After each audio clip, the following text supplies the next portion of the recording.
அடுத்த படம் லூசிஃபருக்கு போனேன். லூசிஃபருக்கு போனோடனே இப்போ டைரக்டர் நமக்கு தெரியும் அவரை. இப்போ சார் இந்த மாதிரி ஒரு ஐடியா அங்கே பண்ணினேன், பட்டு அங்கே அது சரியாக வரல சார், படம் லென்த்து ஜாஸ்தி இருக்குன்னு கட் பண்ணிட்டாங்க, நம்ம படத்தில் அதை யூஸ் பண்ணலாமான்னு கேட்டேன் பிருத்திவிராஜ் சார். சரி ஓகே என்ன காட்டுங்க அப்படின்னா இப்படி காட்டினேன். இதான் நான் ரிஹர்சல் பண்ணி வச்சுருந்த காட்டினேன். இதான் சார்.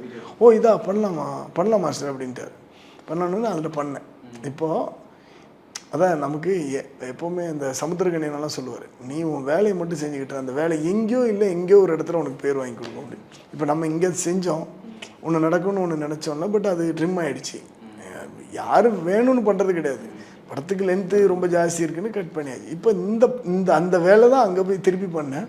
அங்கே வந்து எனக்கு பெரிய ரிவார்டு, பெரிய அவார்டு அந்த படத்துக்கு, அந்த ஃபைட்டுக்கு.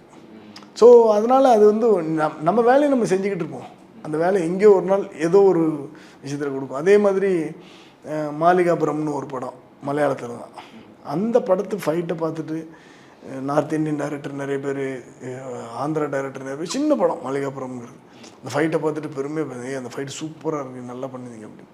ஸோ இதெல்லாம் எங்கேயோ செய்கிற வேலைகள் எங்கேயோ ஒரு இடத்துல பேர் கிடைக்கும்.